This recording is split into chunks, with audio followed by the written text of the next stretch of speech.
Okay, here we go, everyone. Great to have you here again.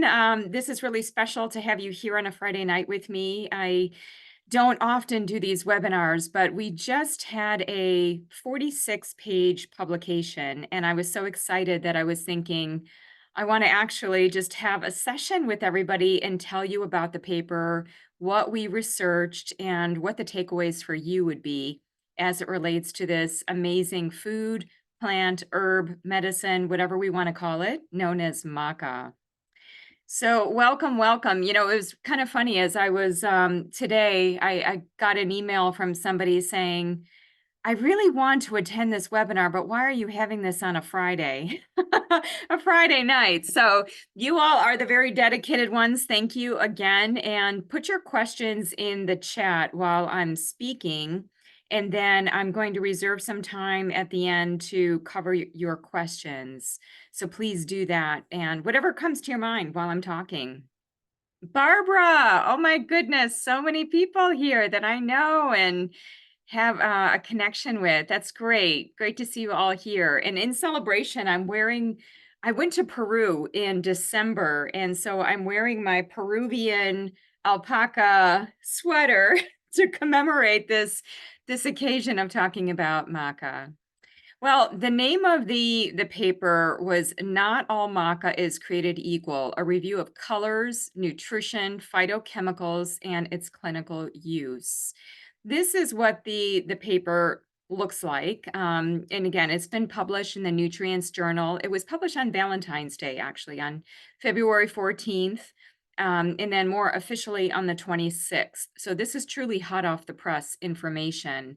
And it's been about a year in assembling this information with the team that I work with at Symphony Natural Health, which actually everybody has a different brain trust around maca, the growing of it, the cultivating of it, the aspects of manufacturing it, and even the clinical trials related to maca.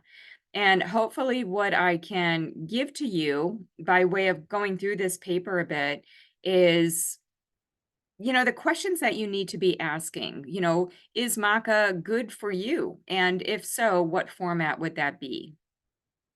All right. So what I'm first going to do is unpack a little bit about maca as a botanical. It's kind of interesting because maca is sometimes referred to, when I was in Peru, it's a food, it's a tuber. It's, of course, a plant. It's also seen as an herb, a medicinal herb. So it has a lot of different applications and uses. And for that reason alone, I find it very intriguing. So, first and foremost, it's been around for a long time. What is its native place that it grows in? Peru. So, truly, when I was in Peru this past December, seeing all of the agricultural sites, seeing how they grow things at high altitude. And, there's something really special about growing things at high altitude, right? Because that's a lot of stress on the plant. Stress for the plant means more medicine for people. So that's like a healthy stress. That's kind of like when people do cold therapy and sauna and they do intermittent fasting. We're all trying to cultivate healthy stress to enable our bodies to work better. And that's what happens with maca growing at these very high altitudes in Peru. So it's very interesting that maca is actually a cousin of the cruciferous vegetable family. So a lot of the cruciferous vegetable phytochemicals will be shared by maca. Now, they are not all the same. They're not all so similar that you can just eat broccoli and not need to get what maca gives. And conversely, it's not like just having maca alone can have you negate your broccoli or your cauliflower intake. I actually think that they serve two unique purposes, and I think that they're a powerhouse, especially for hormones. So I'll talk more about that. When we're talking botanically, if we have some botanical or herbalists on the line, some botanical experts, there are actually two distinct species. So within the Brassicaceae family, you have the Lepidium family, which comprises 249 different species. So maca, for some time, back to goodness, I think it was like the 1500s when it was first coined as Lepidium mayani, and this is the wild crafted format.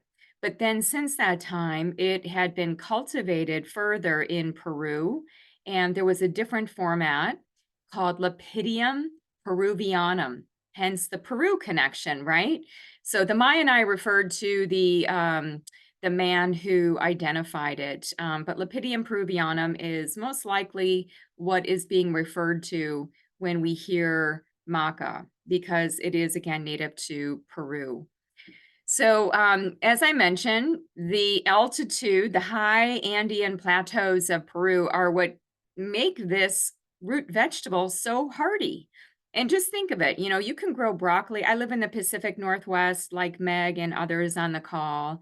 Um, Broccoli doesn't really need that kind of stress. Kale doesn't really need, they're actually quite durable.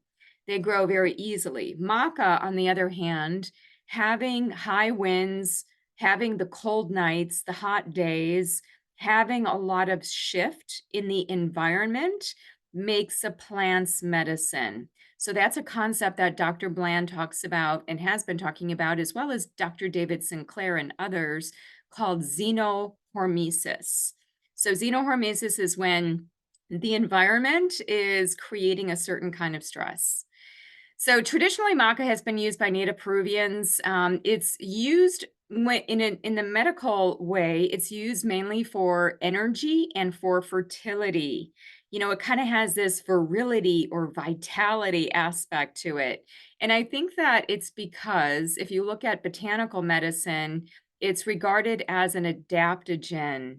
However, after doing this paper, what I soon came to realize is that maca is way and beyond an adaptogen. Many plants actually have what's called pleiotropic functions. They do many different things. They wear many different hats. So I think maca in some way has been pigeonholed as an adaptogen, meaning that it helps you with your stress response. It gives you more energy. However, I'm going to show you some of the mechanisms of maca, and you will see that they go beyond just the very simple stress response and enhancing a person's stress response. But it does act, depending on the kind of maca you have, it can have these adaptogenic effects where you can become more energized. It can increase testosterone in some cases, in some people, and cortisol. It just depends on the kind of maca. And when I say the kind of maca, I'm referring to the maca phenotypes, the many different colors, the many different combinations that can be made. So that's why knowing the different kinds of maca can tell you about the function and the result. All right, so these are my two pictures from Peru that I'm sharing with you. If you look on the left here, we went to a number of agricultural food and growing sites, and it was just phenomenal. I had one of my colleagues was asking me just last month, she was asking, what was your most impactful experience being in Peru? And I said, it was this site that is on the left. It wasn't even Machu Picchu. It was this growing site where you could see the mastermind of agricultural wizardry, right? How they're planting not in rows, but in concentric circles. So there is this thing again about the elevation and how certain things are going to grow at a higher level. And it's also a very savvy way to grow on the plateaus, on these steps, right? Because how do you grow in a mountainous region? It's very time consuming to make everything flat and then just to plant rows. Now, in the actual market, I had the opportunity to visit a number of different markets, and you definitely do see maca in the markets. And this is kind of a funny package here. I picked up some black maca, and look at that, it's even organic. In fact, so I went to Peru with a small group of people, and the kind of the leader of our group, she would have for breakfast in the morning quinoa with black maca, with I think it was like a green apple sliced in there with turmeric and with collagen. It was actually, I tried it a few mornings and it was actually very tasty.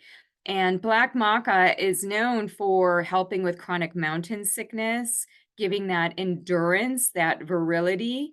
And, the color of the black maca, it's very dense, it's very deeply pigmented. So I want you to be thinking in your mind of the colors and how they would correlate to functions because the colors would connect to different phytochemicals. All right, so again, just to show you this in more of a graphic format here, you have the botanical classification, the Brassicaceae. So again, under that family, you do have the cruciferous vegetables, but if you go on further to the genus, now we're in the Lepidium genus, and this comprises about 249 different species, of which we see Maca being these two specific ones. So this is what the plant looks like in the real life situation. This would be a yellow maca. So it is a tuber. It grows in the ground. That's why you can see that it's got the earth, it's got the soil on it. It has the above leaf aerial parts that mostly when maca is harvested, they take the aerial part, the stems and the leaves, grind it up, and then they put it back into the soil, and that helps with the replenishment of minerals and helping, I would suppose, the microbiome and all of the other features of the soil that are needed to cultivate the maca, to grow it. And I'm going to talk about growing of it. So you can see that tuber part is what is called the hypocotyl. So the tuber part is very rich in carbohydrate. And then underneath, if you were to turn it around a little bit, you would see that it would have some roots coming down. And you can already see the roots, the white roots around it. So typically, most people don't know what they're taking when they're taking a maca powder. You go to the grocery store. What are you actually getting? Are you getting the roots? Are you getting the hypocotyl? Are you getting some of the stems? There's a lot of unknowns, at least in the clinical trials that I poured through over these past months. So again, this is just a little cartoon of showing the different parts, the stems, the leaves, the hypocotyl, and the root part. So again, I think, in most cases, people are getting the hypocotyl because that is the part that is highest in carbohydrate. It's got the fiber, it's got a lot of the different actives, and many times that's where you're going to see the color. But if you cut into the maca, many times you'll have a more neutral colored flesh, except for the yellow, in which case usually it's yellow even on the inside. So some of the research that has happened over the past years, so the American Botanical Council, the USDA, NSF, and also Symphony Natural Health, who I consult with, and I work on their science, and that's why I know so much about this now. I didn't know so much about this back before like 2021. I had no idea about all of this stuff on Maca, but there's been a lot happening and there continues to be a lot done. And in fact, these different groups have come together to look at more of the research aspects of maca and looking at the different kinds, the wildcrafted, the cultivated formats, looking at DNA, looking at the genetic expression, the different gene regions of different, I would say the parts of the plant that would be of most medical interest. So doing a lot of this kind of metabolomic analysis, right? So there's been a lot with just through the American Botanical Council, and it's exciting to see that there is so much interest there, actually. So here are some other photos of the different colors of maca. You could see up at the top the yellow. To the right, you can kind of see the reddish, and then you can see the black to the left. And so the phenotypes, so these colors, which I'm just going to call them phenotypes, because what is a phenotype? It's the physical appearance. The phenotypes can be a different color, and each of those colors can have different DNA, different analytical profiles, and as a result, they have different functions, right? Structure often begets function. So if the structure and even the color is different, then there could be differences in the physiological effects on the body. The main colors of maca are black, purple, red, and yellow. But there are 17 different shades of each of those. So 17 different phenotypes. And what's really interestingly that's been observed about the seeds, if you take seeds from yellow maca and plant them, depending on where you plant them, they may or may not come out as yellow. So much about the environment will actually prime the manifestation of the phenotype. So isn't this really something, if you think about it from an epigenetic standpoint in human health, how many times we have our genes, we're planted, so to speak. We're born, we are in an environment, and then that environment makes us. And so that's the genes versus the epigenetic aspect, right? And it's the same thing with maca and many other plants. So the environment makes the medicine. Here are some other different macas. You can see the hypocotyls taking on that beautiful color. I just wanted for you to see an actual photograph to see the differences. And in some cases, you can see how some are pretty red.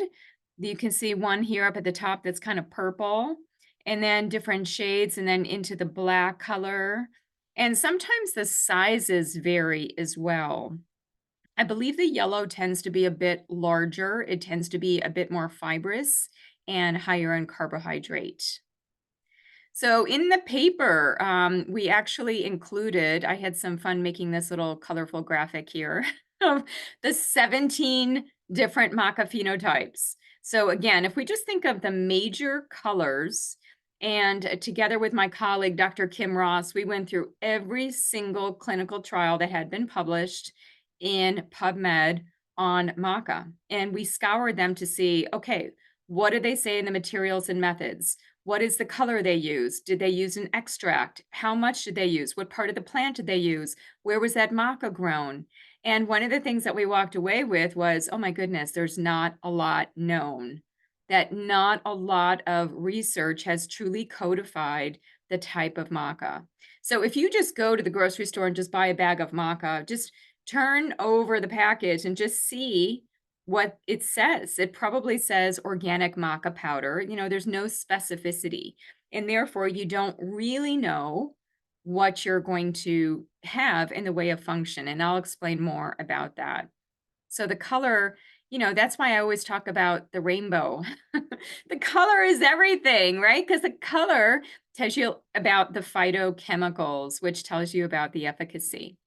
So in terms of nutrition, if we just look at maca as a food, and it's very interesting because in Peru, it can be eaten as a starchy tuber, similar to what we might have with a potato or rutabaga, something like that. But the fresh root can also be juiced, and it can be just drink as a juice. And in fact, that is culturally how it has been utilized. So some people have, in Peru, more specifically, been drinking maca juice at home. And it's very interesting because there was a study, and by the way, I don't have all of the citations on these slides because they're all in the paper. Everything that I have in here is basically in the paper. So if you want more of the detail, it's open access. You can get it, download it from the Nutrients Journal. But essentially, there was a study looking at people that drank maca juice over time versus those who did not. And people who would drink the maca juice had higher hormone levels. They had lower systolic blood pressure. That's the top number on your blood pressure reading. They had lower interleukin 6, which is an inflammatory cytokine. They had less mountain sickness, and they had better performance on strength tests. So again, strength, vitality, endurance. Endurance is a key word for maca. You know, that's what, when I was looking at some of the clinical trials, you know, looking at certain kinds of maca being really good for endurance. So if you have to expend more energy or physically do more, having maca could be a good thing. Certain kinds of maca, certain phenotypes. So when it's dehydrated, what you see is that maca is mostly starch. And I'm going to talk about gelatinization. I'm going to talk about FODMAPs a little bit. It has fiber. It's got varying levels of protein depending on the phenotype. and it does have some degree of fat. I'm very intrigued by the fatty acid composition, and I'm going to get into that because it seems like some of the fatty acid amides actually have hormone stimulating effects. It's not very well, I would say, delineated, but there's some inclination there that there is some benefit. And there is another publication talking about some of the glucosinolates, which we'll get into, and some brain health effects. So in general, if you were just to eat maca as a root tuber, you'd be getting a lot of vitamins, you'd be getting a lot of minerals. You typically find that with tubers anyway, because they grow in the ground, and so they're going to be more mineral rich. Now, in the paper, we actually went through these key phytochemicals. Again, this is the secret sauce of what makes a plant healthy or not, right? So up at the top, the glucosinolates, which are shared by broccoli, and cauliflower and Brussels sprouts and kale and a lot of the cruciferous vegetables.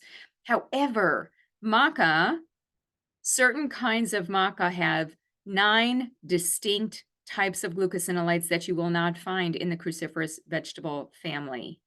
And glucosinolates are required to help with, or at least they're not required, but they do help and assist with. I know some of you are in functional medicine and you know this. They help with detoxification, right? That's what we know the cruciferous vegetable family to be good for. So the same thing applies with maca.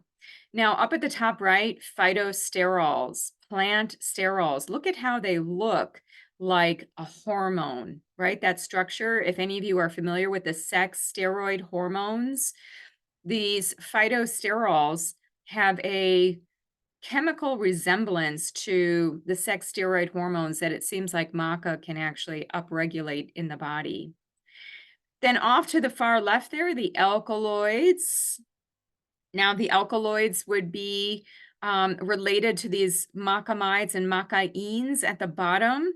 I like how they name those, right? Because you can tell, like, well, they occur in maca. The macamides are actually, they're very specific to maca. The macaines are also found in other types of plant foods. Like I think tomato has some macaines. We talk about that in the paper.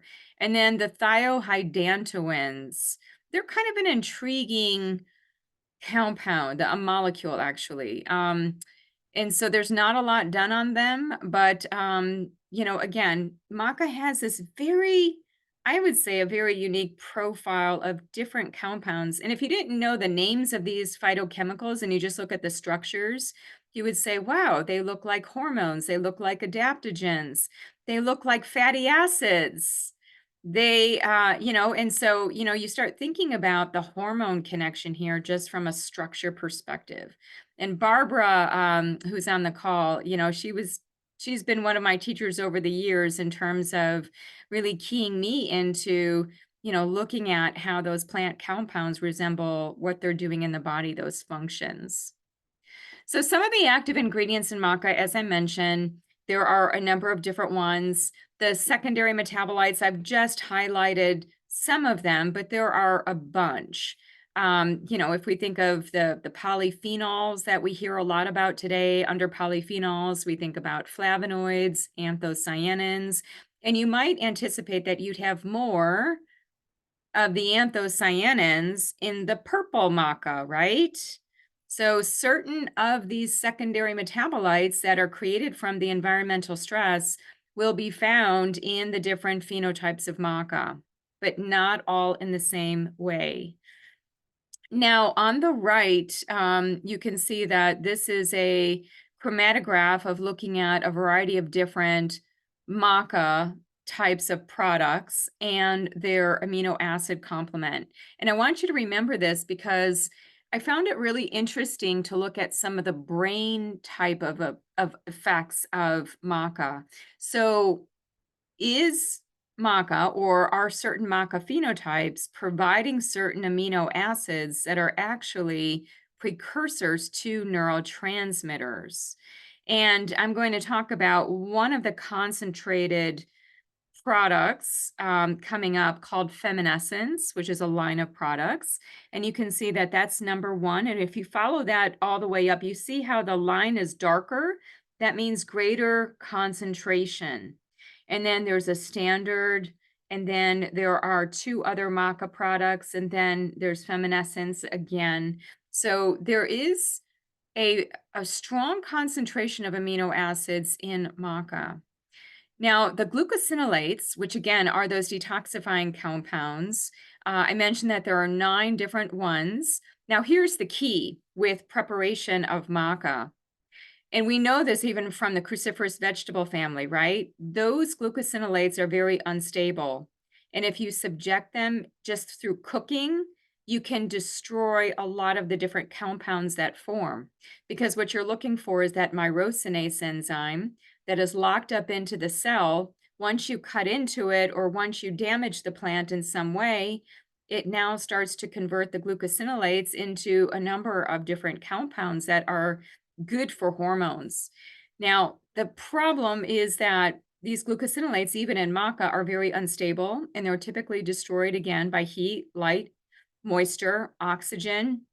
And so, depending on the kind of maca that you're taking in, you may or may not have these glucosinolates preserved.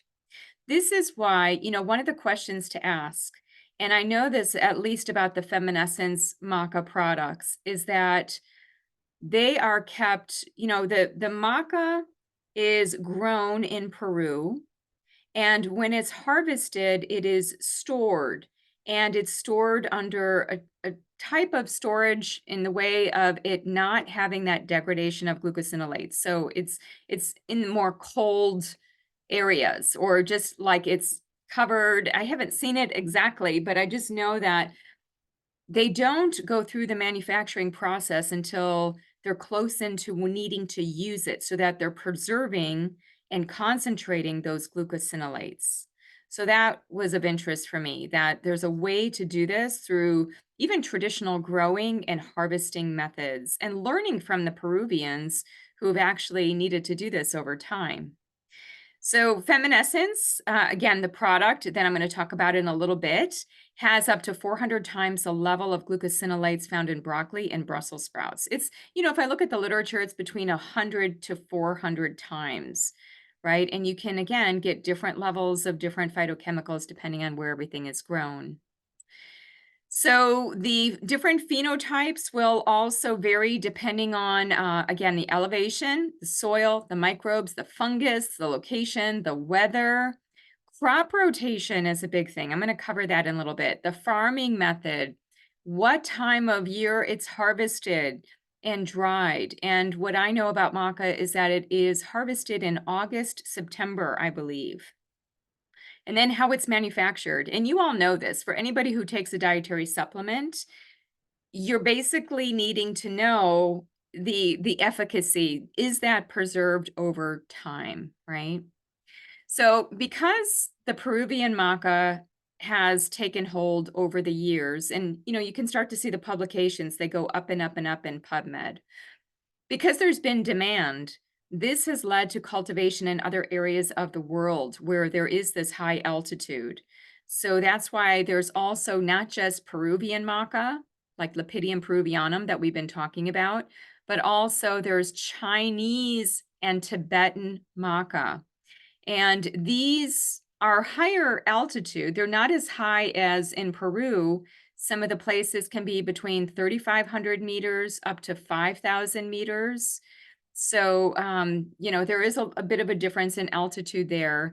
And if you look at some of the American Botanical Council reports on looking at Chinese versus Peruvian maca, you just have to be aware, because there can be contamination of the Chinese maca, because it just may not grow to the same level and not have the same cultivation practices. So sometimes maca powder is diluted with other powders like corn, wheat, and yam. I mean, we see the same thing, right? With even extra virgin olive oil. So you just have to know your source. I think that that's kind of the takeaway. That's one of your takeaways of what you need to know. Know the source, ask the questions.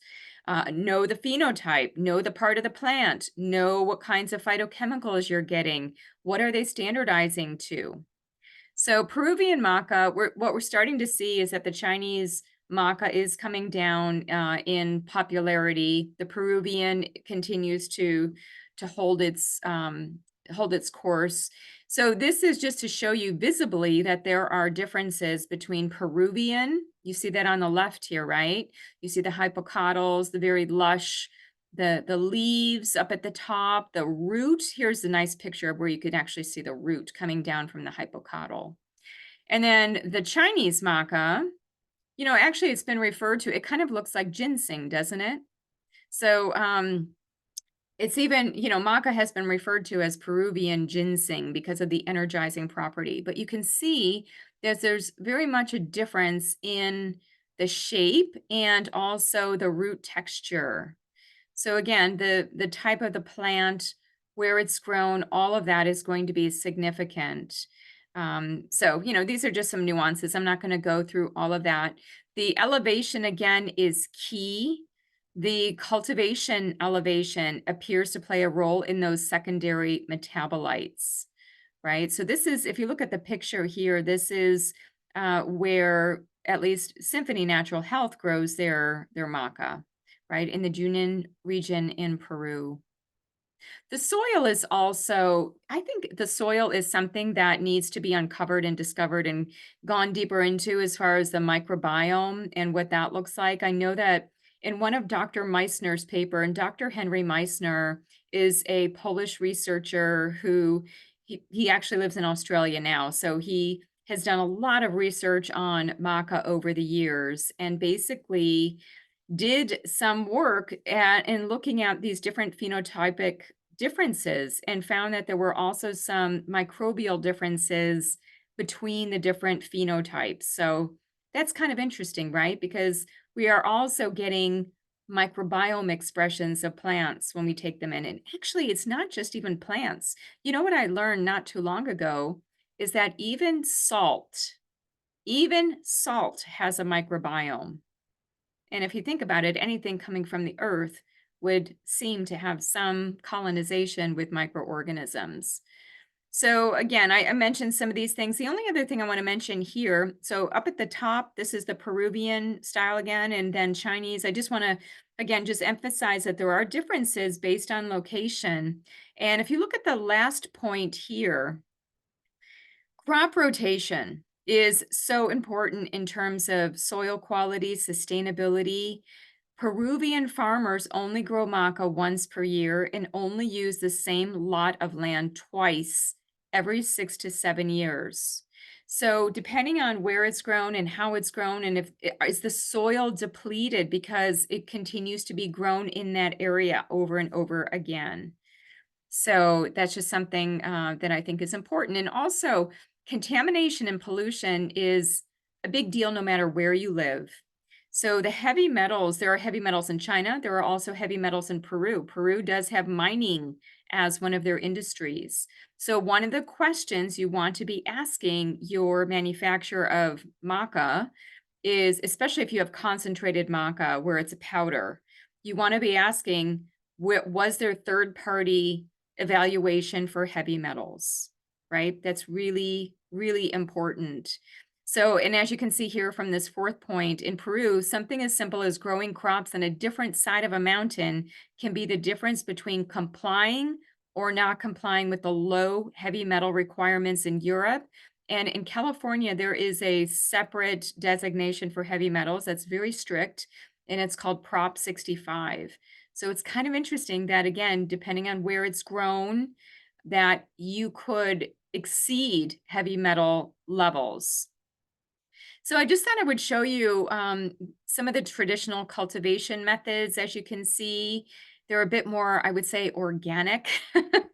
um, Adhering to the native practices and how they know that plant because that's where it's originally from. If you look on the right here are some of the cultivation methods in China.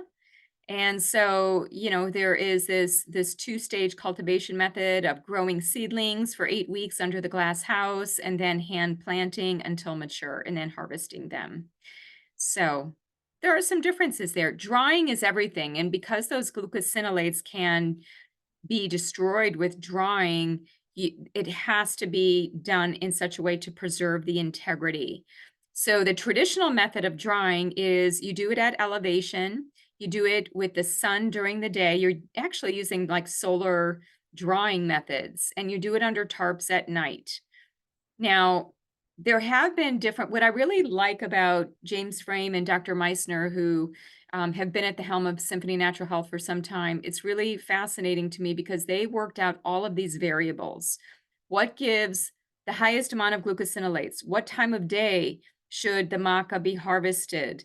Where should the maca be stored to keep those glucosinolates preserved? And the drying methods were a big deal. So they can have an impact on efficacy. And again, it's by changing the activity of one of the enzymes that can lead to the production of a lot of these different other compounds. All right, so the traditional drying method also gives rise to one of the compound classes that I briefly mentioned, the thiohydantoins and its derivatives, which are actually not a very well-studied class of compounds, but when you traditionally dry maca, you can actually preserve it. And then making sure that it's stored. So let's imagine that you have a bag of maca powder, right? And you're putting that in your smoothie every day, or you're using it in baking or whatever you're doing with it. And I actually think about this just more widespread, even beyond maca, that every time you open the bag, what do you let in? You let in oxygen. And what starts to break down? Those glucosinolates, right? And a lot of the other phytochemicals. So it's not just the where, kind of the location, the harvesting, it's the processing and then the actual packaging. So it's really important to preserve the efficacy of the product, especially if you're looking for detoxification and for hormones, to make sure that it's in integrity and preferably in these kinds of blister packs, which would preserve the actual the soft gel, the actual two-piece hard shell from any kind of interaction with heat, light, and oxygen. Now, one other thing I want to mention is that because the maca tuber is so rich in carbohydrate, it can, it's kind of fibrous. One of the things to do is to gelatinize it. And that gelatinization makes for greater bioavailability of some of the active constituents. So, and it also helps for people who can't tolerate fiber, maybe they're on a low FODMAPs diet. What they can do is actually, having gelatinized maca would be preferential. It's preferential for the stability, the bioavailability, and also for digestibility. And all of those things are somewhat interrelated. So great. I'm seeing a question just came in. So I'm going to continue to put those in there. And I don't know if you're able, I'm hoping that you're on the chat too. All right, so now let's just round out the conversation here. I'm going to whiz through the maca clinical side of things because hopefully I've enamored you with the plant parts, because that part for me, I always think of the intelligence of plants and how plants are taking the best of their environment and giving us these compounds. And what maca is unique for is hormones.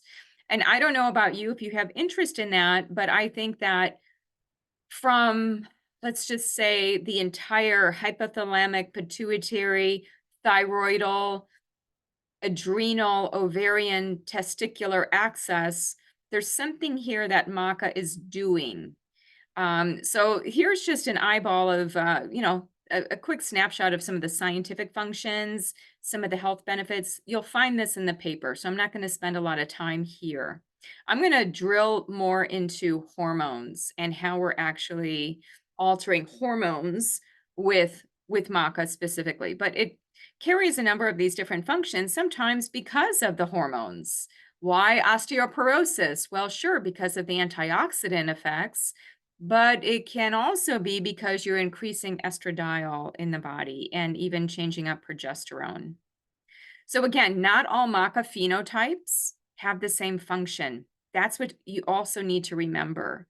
So if you see a maca on a shelf that claims to have hormone regulation benefits, you want to ask them, was that tested? What are the actives in that maca? Ask all of those hard questions.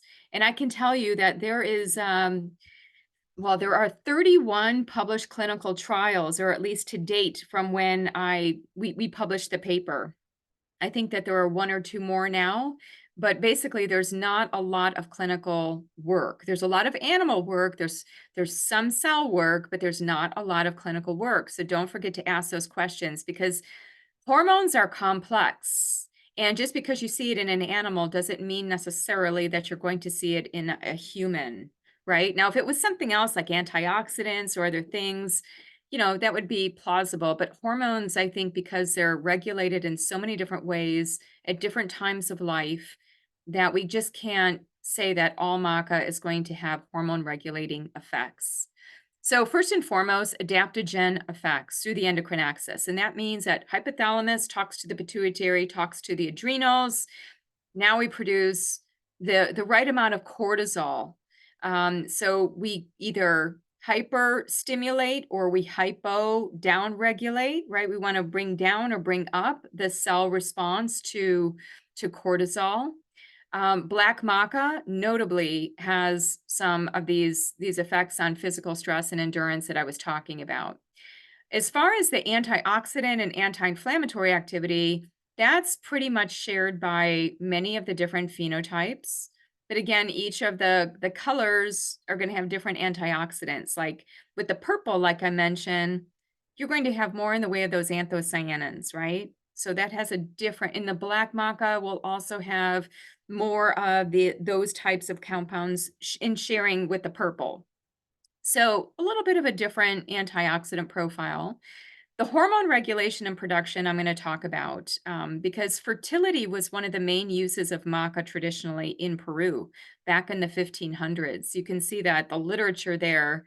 So the Incans and then the native Peruvians, there was kind of this shared traditional knowledge around using maca for fertility. And then, of course, what I'm also very keen about is this whole aspect of detoxification. And most of you on the call, that hormones are not just produced in the body, they're received by the cell, then they are detoxified and excreted. And if they're not properly detoxified and excreted, you can have symptoms, you can have issues, and this can even be problematic for setting the stage for increased risk for certain kinds of cancers. So again, I think that that's an important piece to bring into this. So I just took this from the paper, showing you the different colors of maca. I would say that there's the most clinical work. If we were just to isolate them and look separately, we would see that there's probably the most amount of clinical work on black and red. So black maca specifically for metabolic health, mitochondrial biogenesis, physical fitness, endurance. That's why you saw that man on top of the package, right? He's like flexing his muscle. The red is notable for prostate health, from Dr. Gonzalez's group. Dr. Gonzalez he's similar to Dr. Meissner. They are at the helm of maca research. The thing with the red for the prostate is that I think because his initial work in animals was on red, that there probably wasn't much investigation into other colors, that there was just more on red. So in some cases, it's not that yellow doesn't have benefit for maybe bone health in the same way that black does, but it just wasn't studied. So that's also, you've got to take that into your mind and say, well, okay, for some reason, certain of these phenotypes were studied for certain things. So in terms of the endocrine axis here, what we know in terms of the prostate, red and black for sure have been looked at, mostly the red, but there is some research that Dr. Meissner has been looking at in relationship to the black. But you can see that the other types, the other endocrine glands, would be responsive to certain combinations of colors, although maybe not in the same ratios. And that's also important to note. So the way that And I'm going to explain how we know this. The way that Maca works on hormones is, and this comes from two preclinical studies.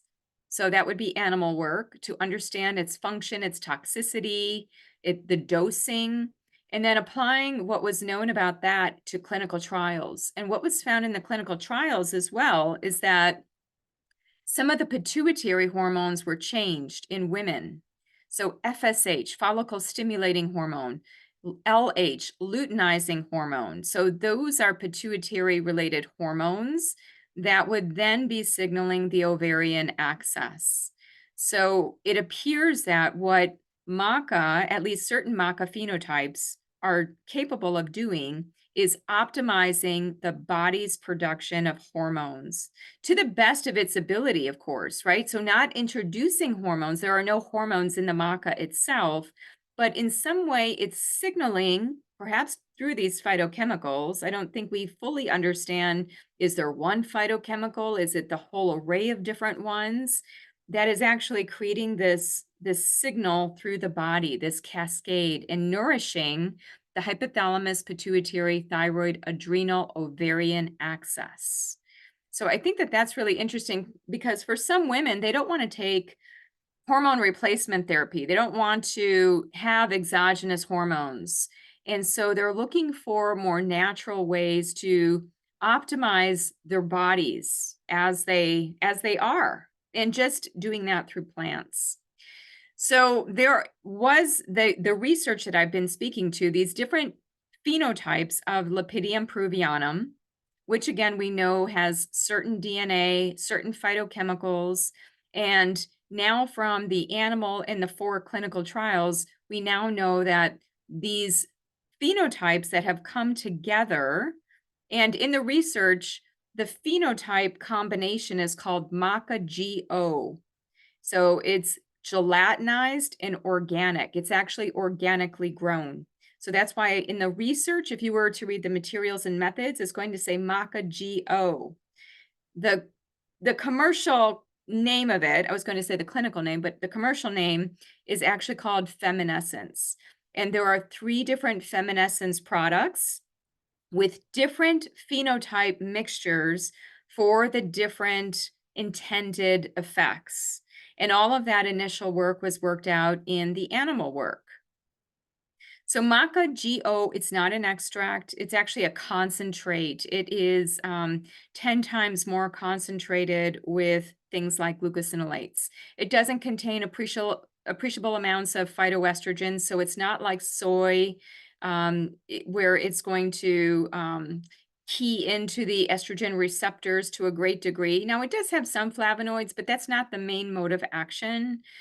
Again, the main mode of action comes from the plant sterols, the alkaloids, the glucosinolates that I've been talking about. So Maca-GO is actually a combination of colors or phenotypes. It has black, yellow, purple, and red. And there are additional phenotypes added again for the different body systems. So it's standardized, it's concentrated, it's bioavailable because it has been almost fully gelatinized, and it's using maca, which has a known DNA signature from a particular area in Peru. So it's not just co-opted from all these different places and then put together. It's very intelligent in the way of the design. So it has known amounts of glucosinolates, and those are standardized and reported in the batches. So, I just mentioned briefly, I want to reserve again time for questions here. So 2 animal studies, 4 total clinical publications. And by the way, I'm not on any of those clinical trials. I wasn't around working with Symphony when these were done. They were done back in 2005, 2006 by Dr. Meissner and his research group. Essentially, I'll show you what he showed, but he was able to show in perimenopausal and postmenopausal women that there were increases. Now, these are modest increases. We're not talking off the chart estradiol levels, but modest bumps, enough in such a way that there were bone mineralization effects, there were reductions in their symptom scores and improvements in things like body composition and blood lipids. And since that time, and I give lots of credit to Dr. Kim Ross, who's on the medical team, she has been working with different clinicians who will often approach Symphony and talk about their cases and how they had success with cases. So, most recently, within the past 2 years or so, 4 published case reports, and there are more forthcoming. So, let's just drill into it. I'm going to leave you all with menopause because that's where the research is on, I would say, the preponderance of research on Maca and specifically the Maca-GO, the specific phenotypes that were tested. And when I think of a woman going through menopause, and by the way, in conjunction with me going to Peru, that was also something that happened for me. Now I'm postmenopausal, so I'm thinking about all these things, just like some of you who might be on the call. Right? So, and again, if we just go scrambling for a maca and say, "Oh, this will help me with my menopausal symptoms," if you don't know what's in it, you may not be getting that benefit, right? And needing that clinical research. So, when it comes to the brain, cognition, mood, when I think of how could maca in general, based on what we know botanically, nutritionally, and clinical studies, how could there be a connection of maca to brain health? A lot of those secondary metabolites, and in fact, Dr. Meissner and some of his other researchers, they just published a paper in 22, so 2022, and it was looking at the glucosinolates in an extract of black maca. So these would be found in the Maca-GO that had acetylcholinesterase inhibition effects. So what does that mean? Basically, they were helpful for keeping acetylcholine, the memory neurotransmitter, robust, right? And that's something that many women complain about, like memory loss, brain fog. And we did have in some of the clinical trials, when you see the individual questions, there were improvements in aspects of cognition. I mentioned that maca also has amino acids that I think could be very interesting for neurotransmitters. There is also a connection between maca because of its fiber and a lot of this gelatinized starch helping with blood sugar lowering. And then modulating hormones. I think most of you know that estradiol can change dendrite formation and neuronal plasticity. There was a study, it's actually quite an older study, showing that that can happen within days. When you have estradiol applied to neurons, it's like they start to, the dendrites are forming and there's greater plasticity. And so when we lose estradiol, there's a change in the brain matter and in the brain, the neurons themselves.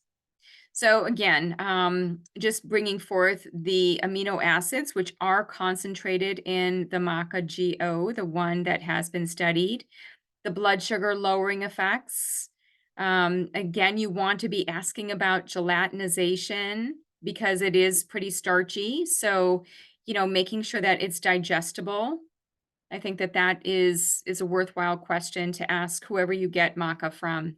This is, if you look on the right here, I just wanted to show you a lot of these studies were very elegant in their design, and they were done in such a way to accommodate for the placebo effect, because there's a huge placebo effect for women with hot flashes.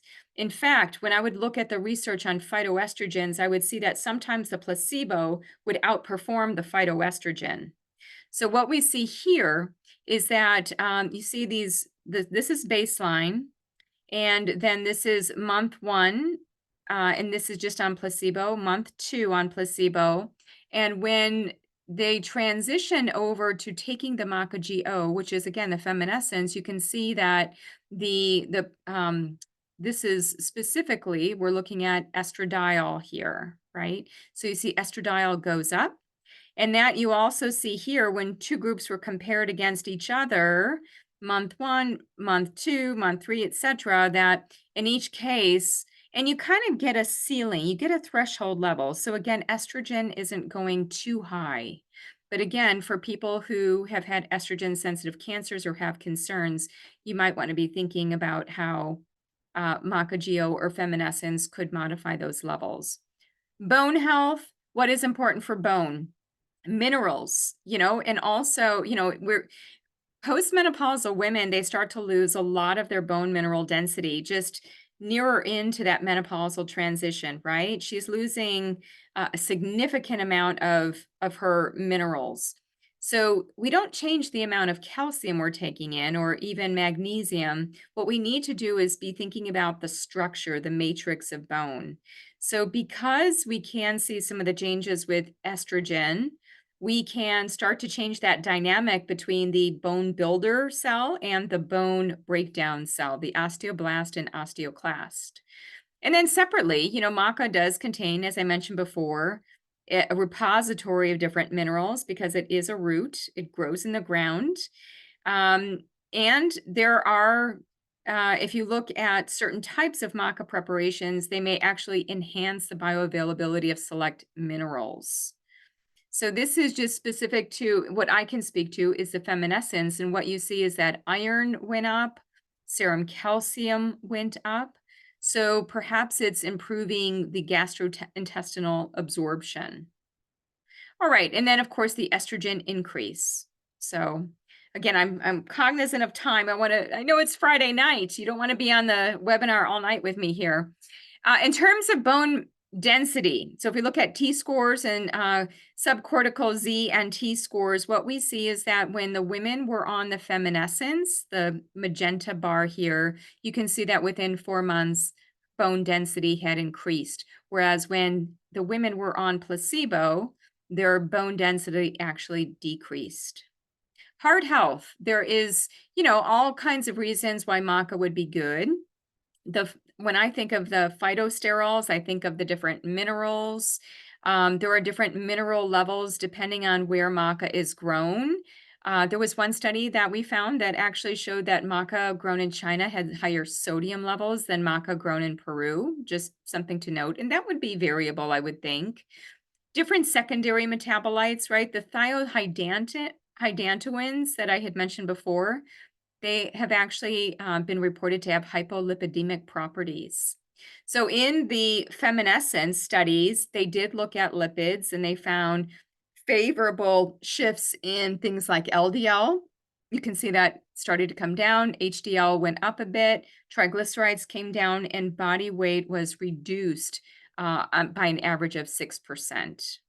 Sexual health, what about just overall libido and vaginal dryness? And I would say that, it's very interesting. There isn't a lot in the data showing that maca increases testosterone, but there is a specific alkaloid, a certain phytochemical in certain of the maca phenotypes known for the ability to enhance testosterone production. So this is not something that is consistently seen in studies. And even there are other studies that look at estrogen and don't find consistent results. So I think that that's important to note, right?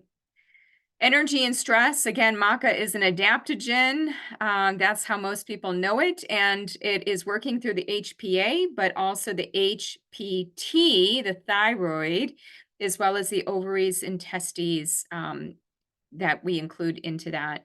It seems that, what we're learning about some of these compounds in maca are, if they are helping with testosterone, they may also be improving mitochondrial function. Some of the macamides, which again are unique to maca, may even be modulating the endocannabinoid system and helping to reduce inflammation, which typically goes up with more stress, and then we lose our energy. So, I'm not going to go through all the different colors because, again, I want to get through this. The hot flashes and the night sweats. Yes, yes, yes. And here you can see, this is an example. On average, what you see in the studies is a very nice reduction in perimenopausal symptoms. And look at this. Isn't this interesting? So when women were on the feminescence and then they went off of it without knowing that they went off of it, they went on placebo, their symptoms came back. And then they went on feminescence again, their symptoms came down. All right, so if you want to read more and you don't want to get into the grueling details of the paper, the 46-page review paper, I would point you to this article that Kim and I wrote. This was in Holistic Primary Care, which is a great magazine for health professionals. There's also a website which features research on maca. It's called lapidemperuvianum.org. So the bottom line, what I say here about maca, hopefully I've given you enough of the questions to be asking of whoever you get your maca from, right? Basically, maca has a history of safe use as a food, as a medicine, even as a juice, which is kind of interesting. And they're still using it today, as I noticed when I was in Peru. And the maca phenotypes is what you want to be looking at. We know that there isn't a lot of clinical data on maca.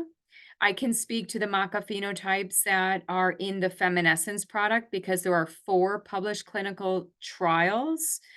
But you want to ask the questions, ask about the heavy metals because that'll tell you something about the safety and where it's grown, right?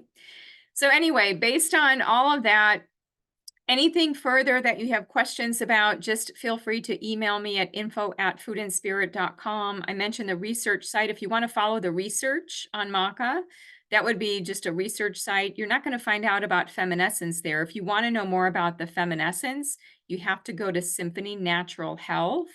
And if you're a health practitioner, you can actually get an account, and that would be through symphonynaturalhealthpro.com. All right, I am going to see what you're all saying here. By the way, thanks for sticking with me to the very end. So, Victoria, you're asking, would storing a bag of powder in the refrigerator help? Yes. You want to keep powders away, again, from oxygen. Oxygen is, and in fact, the manufacturing team at Symphony had measured efficacy of just like continuing to open bags of powders, and how by the time you're at the bottom of a bag, you have lowered levels, significantly lower levels of the actives that you're looking to have.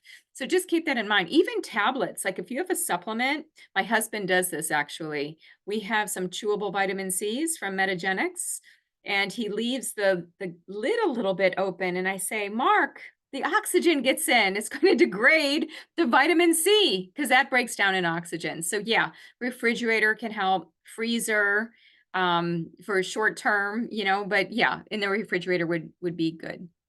Okay, Victoria, should it be avoided in children because of the hormonal effects? I would say with cycling. So once a girl goes through puberty and starts to cycle, I would say that, in order to help with the menstrual cycle, with regularity, with helping with, and here's where sometimes women with PCOS, they will actually start to get acne and worse hair loss from taking maca. And again, it's because there are certain phenotypes that could be increasing testosterone and cortisol too much, and they already have enough of that.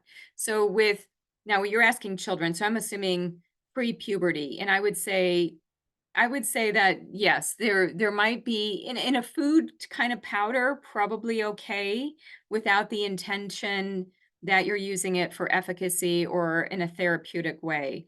But yeah, I mean, maca could change cortisol levels. It can change hormones just in general. Like if you don't know what you're taking in, there could be that implication. So I would be thinking about not bringing higher doses. But if I think of Peru, and families, I think it's probably just within the context of the diet and the quality of what you're taking in. So thanks for that. That's a good question. Diane, okay, great. My organic maca powder, Lepidium myani. Okay, great. See, you've already read the label. Is by Navitas. I like Navitas. And it says grown in Peru, and it says combats stress and fatigue. It looks beige. Does not say anything about testing for heavy metals. Is this one safe to use? I would hoping it would help with hormones and help with detox as well. All I can say with Navitas's product is ask them.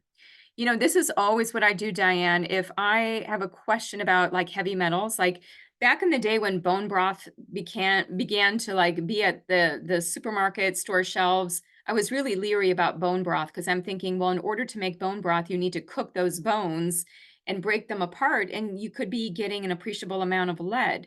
So what I had to do was just call the companies and just find out, do you test for heavy metals? So email Navitas, and probably you can do that through their website and just say, hey, I'm just curious. I listened to this webinar in Maca. I'm curious about the amount of heavy metals. Do you all test for that? Is it safe? Do you have any research on the maca that you have that I have is this powder? Do you know the phenotype, what colors, what part of the plant? Now I think you've got some ideas for questions for them that you can ask a little bit more. So, and I would say maca doesn't take long to see an effect. And just note your own symptoms. For some people, they may actually be overstimulated with certain maca phenotypes. So again, it's all about the actual phenotype. Maritha, can someone who had breast cancer use maca? Well, back to the question about children and hormones that Victoria had. If they have had a history of estrogen sensitive cancer, breast cancer, or, just where maybe they're even on a pharmaceutical, which is blocking their production of estradiol, then absolutely you have to exert caution.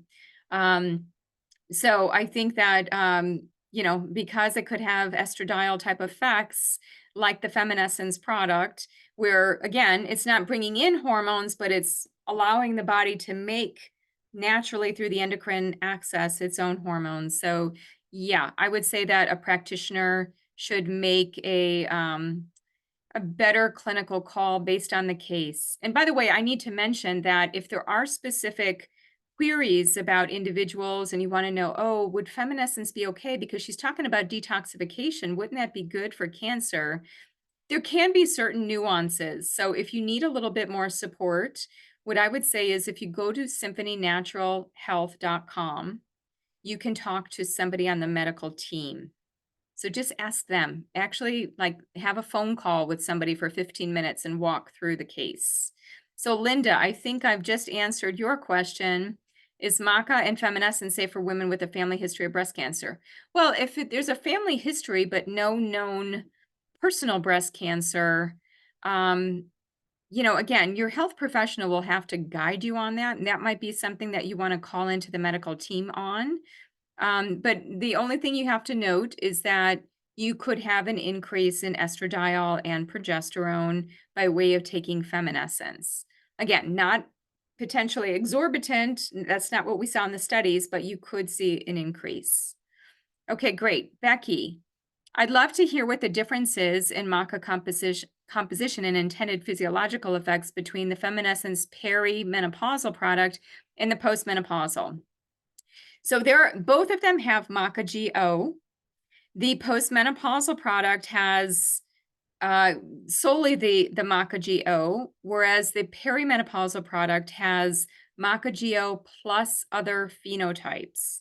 So the postmenopausal product is more geared towards some of I would say the menopausal things that I was speaking to, more of the bone aspects, more of the cardiovascular aspects, and the peri product is geared more toward symptom relief. So the initial research by Dr. Meissner actually codified and figured out the different phenotypes that would be part of those individual product compositions. So those aren't fully disclosed on the package, but the research does speak to that, and you can access the research on PubMed. Okay, Becky. Or since Dr. Minich is covering the menopause product very thoroughly, I'm just covering feminist. Okay, so I just answered that a bit. So it has the majority of the peri is the Maca GO, but it also has a certain percentage of different phenotypes, again, to address more of the symptom relief and not as much of the bone and the other aspects that would be more geared on the postmenopausal aspects. Victoria, could you put the link for the nutrition paper? Yes, and you know what? I'm going to send this recording out with the link to the paper.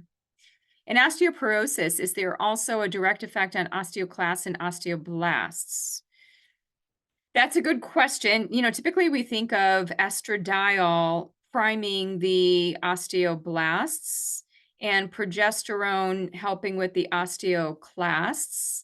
And also testosterone comes into that picture as well. But as far as maca having a direct effect where we've seen maca, so I'm extrapolating from the estradiol into what we know about the effect of estradiol on bone rather than maca specifically.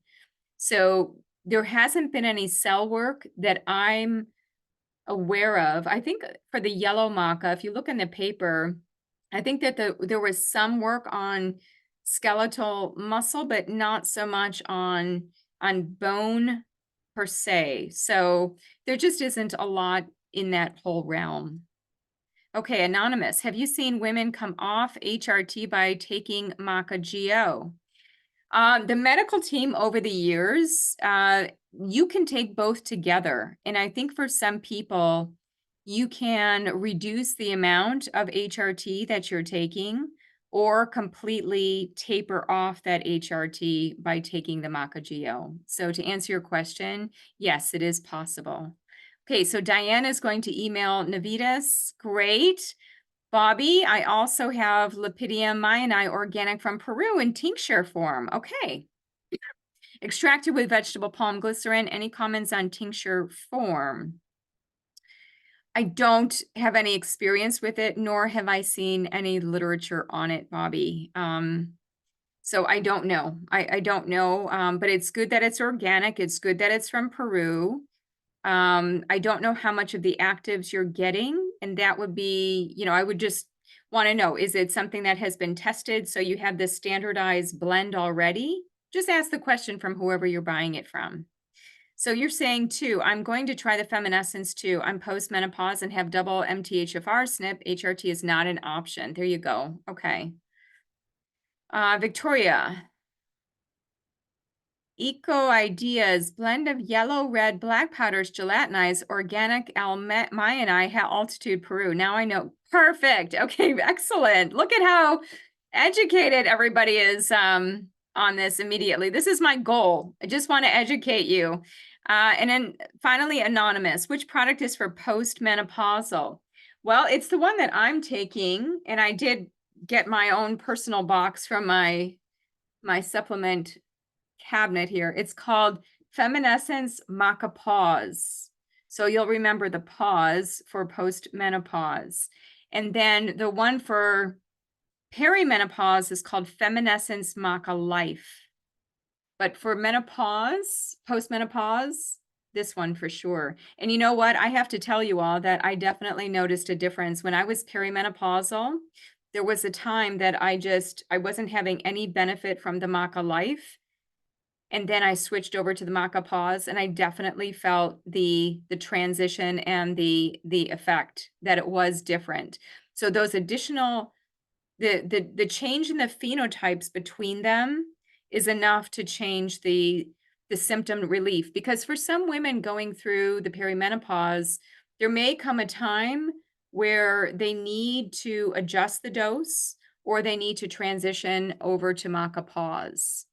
And then eventually, I think for the bone health effects for Maca Pause, to be looking at your bone health, your brain health, and kind of monitoring and seeing like, okay, this is the way that I think about it is healthy hormones overall. Like even though your body has very low amounts post-menopause, you still want healthy metabolism and detoxification. And those glucosinolates are well known to do that. So for me, it's also a detoxification strategy. So, and I love what, let's see, what Bobby was saying about MTHFR, knowing your genetics and knowing if you need a little bit more help on detoxification is really important. Okay, Avis, are you raising your hand? Let me see here. Okay, I guess, I'm sorry, I didn't have the chat on. Sometimes the chat works and sometimes it doesn't. Let's have, okay, somebody is raising their hand, so why don't we have you speak? Let's see, Avis. Hi, Avis. Oh, maybe I have to. Hi, that was a mistake. I didn't mean to raise my hand. Oh, you didn't mean to? Okay. All right. I just want to give you the opportunity if you. Okay. Thanks, Yeah, David. thank you. Okay. Lynn, I don't know if you are intending to raise your hand, but have you talk if you want. Let's have you unmute. Thank you so much for letting me just ask it in person because I can't get the chat to work for me. Um, I, I was checking the Feminescence website and the Symphony um, Natural Health website, and it looks like the products are different. I don't know if they're listing, the one that you mentioned is on the Feminescence website, Feminescence post, I guess it is. So Um, the Feminescence website will have the same products as symphonynaturalhealth.com. So okay, there are what is called consumer products. So you can find them on Amazon even if you wanted to. yeah, Or okay, you can sign up for if you're a health professional, and that the other website, actually those products look different. The packaging is different. And so but you can find the feminescence.com and symphonynaturalhealth.com will give you the same products. okay. Just the packaging is different. Yeah. Okay, that's what just checking. Okay, Or thank you so much. Yeah, you I'm bet. sorry. Okay, Thanks, Lynn. thank you. Wow, this is great. Thank you. I'm looking at all these wonderful names and how many of you I know. This is great. Barbara, I'm so curious about what you think too. You'll have to tell me at some point. All right. Well, I'm going to end the webinar, let you have your weekend. I am so grateful that all of you were here with me. Thank you for keeping me company and letting me talk about Maca. I just get so excited sometimes when you find something that is co-founder of Natural Health International. Oops. The story we're about to share with So I think Lynn is on the site because I'm hearing James's voice there. There are some great videos and some further education if you are interested. So, hey, everybody, keep in touch with me if you have further questions. And again, reach out on the Symphony Natural Health website if you do want to ask the medical team. We have doctors there to answer questions of, if you have specific questions about a certain client or even yourself, if you wanted to talk a little bit more in depth, you're free to do that. And it's one of the great features that they do offer. All right. Thanks, everyone. Appreciate you being here. Take good care. Bye-bye.